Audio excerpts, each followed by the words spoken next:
अस्सलाम वालेकुम दोस्तों, मैं हूं सालिक मजीद और आप देख रहे हैं जीवे पाकिस्तान वीलॉग। आज हम बताएंगे आपको एक ऐसी पाकिस्तानी शख्सियत के बारे में जिन्हें दुनिया उनकी सलाहियतों की वजह से याद करती है और मुख्तलिफ़ मुल्कों के सरबराहान उनकी सलाहियतों का अमली मुजाहरा देखने के लिए पाकिस्तान आ चुके हैं। आप में से अक्सर लोग इनसे वाकिफ़ भी हैं और जो लोग वाकिफ़ नहीं हैं उनके लिए ये आज की वीडियो इस हवाले से मालूमाती साबित होगी। दुनिया तो उन्हें सीएम लतीफ़ के नाम से जानती है। वो पाकिस्तान के पहले विजनरी इंडस्ट्रियलिस्ट माने जाते हैं और इंडस्ट्रियलिस्ट भी ऐसे कि चीन के वज़ीर आज़म चुएन लाई हों या शाम के हुक्मरान हाफिज़ुल असद और थाईलैंड के बादशाह, सब उनकी फैक्ट्री देखने के लिए लाहौर आते रहे। ये ज़ाहिर है कोई मामूली बात नहीं और पाकिस्तान जैसे मुल्क में ऐसे लोगों की कदर नहीं की जाती, लेकिन ये अपने दौर के इंतहाई काबिल, ज़हीन, मेहनती और कामयाब बिजनेसमैन थे। वालिद ने उनका नाम मोहम्मद लतीफ़ रखा था।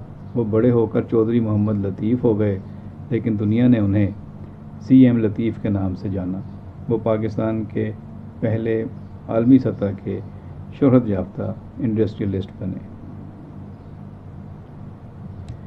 चुएन लाई उनकी फैक्ट्री में उनके बिज़नेस मॉडल और उनके इंतज़ामी असूलों के बाकायदा नक्शे बनवा कर चीन ले गए थे और कहा जाता है कि वहाँ उन्होंने इसी मॉडल पर अपनी फैक्ट्रियाँ लगवाईं, जिन्होंने फिर भी पूरी दुनिया में अपना डंका बजाया। सीएम लतीफ़ की महारत से शाम, थाईलैंड, मलेशिया और जर्मनी तक ने फ़ायदा उठाया और वो हकीकतन एक विजनरी बिजनेसमैन साबित हुए।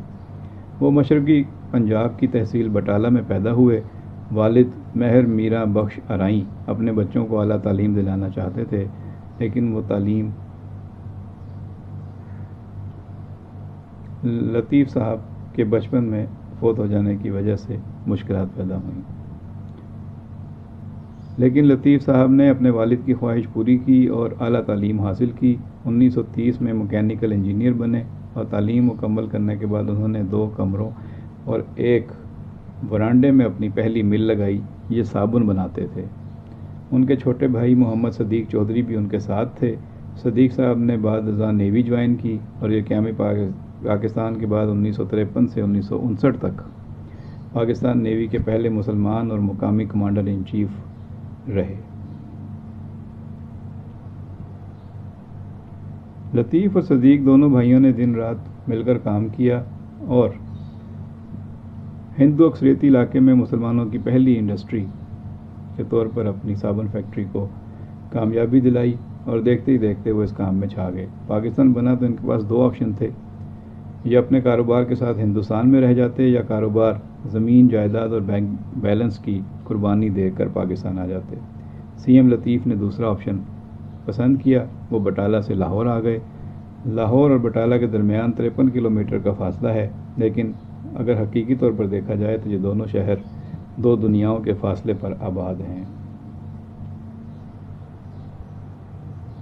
आज़ादी ने सीएम लतीफ़ से सब कुछ छीन लिया। ये बटाला से तकरीबन खाली हाथ निकले और खाली हाथ लाहौर पहुँचे। बटाला में इनकी फैक्ट्रियों का क्या स्टेटस था, आप इसका अंदाज़ा सिर्फ इस हकीकत से लगा लीजिए कि हिंदुओं और सिखों ने इनकी मिलों पर कब्ज़ा किया, कारोबार को आगे बढ़ाया और आज बटाला लोहे में भारतीय पंजाब का सबसे बड़ा सनती जोन है। सीएम लतीफ़ बहरहाल पाकिस्तान आए और 1947 में नए सिरे से कारोबार शुरू किया। इन्होंने लाहौर में बटाला इंजीनियरिंग कंपनी के नाम से इदारा बनाया। यह इदारा आने वाले दिनों में बीको के नाम से मशहूर हुआ। बीको ने दर हकीकत पाकिस्तान में सनतकारी की बुनियाद रखी। लोग ज़राअत से सनत की तरफ मुंतकिल हुए और मुल्क में धड़ाधड़ फैक्ट्रियाँ लगने लगीं। सीएम लतीफ़ ने मुल्क में बेशुमार नई चीज़ें मुतारिफ़ कराईं। ये साइकिल से लेकर जहाज़ों के पुर्ज़ों तक सब कुछ बना रहे थे। बीको यूरोप से लेकर चीन और जापान तक मशहूर हो गया। जापान और चीन की हुकूमतें अपने लोगों को ट्रेनिंग के लिए बीको भेजती थीं। 1971 में पाकिस्तान टूट गया तो जुल्फ़िकार अली भुट्टो मौजूदा पाकिस्तान के सदर बन गए। भुट्टो ने 1972 में मुल्क के तमाम सनती ग्रुप को मिया लिए, यानी नेशनलाइज कर लिए। यूँ सदर के एक हुक्म से मुल्क भर के तमाम बड़े सनतकार फुटपाथ पर आ गए। آپ تصور کیجئے ایک شخص جس نے 1932 میں بٹالہ میں کام شروع کیا اور وہ جب وہاں سیٹھ بنا تو اس کا سارا ساسا آزادی کی نظر ہو گیا، اور پھر جب وہ لٹا پٹا پاکستان آیا اور اس نے دوبارہ کام شروع کیا اور بیکو کو عالمی شہرت یافتہ ادارہ اور فیکٹری بنایا، تو اس کے بعد نیشنلائزیشن نے اس سے وہ کچھ بھی چھین لیا، لیکن وہ حوصلہ نہیں ہارے اور آخر تک کام کرتے رہے۔ وہ طویل العمر تھے، ان کا انتقال 2004 میں 97 سال کی عمر میں ہوا۔ وہ باقی زندگی صرف باغبانی کرتے رہے۔ ان کا کہنا تھا، دنیا کا کوئی شخص مجھ سے پودے اور پھول نہیں چھین سکتا۔ جنرل ضیاء الحق نے 1977 میں اقتدار سنبھالنے کے بعد انہیں بیکو واپس لینے کی درخواست کی تھی، لیکن سی ایم لطیف نے معذرت کر لی تھی۔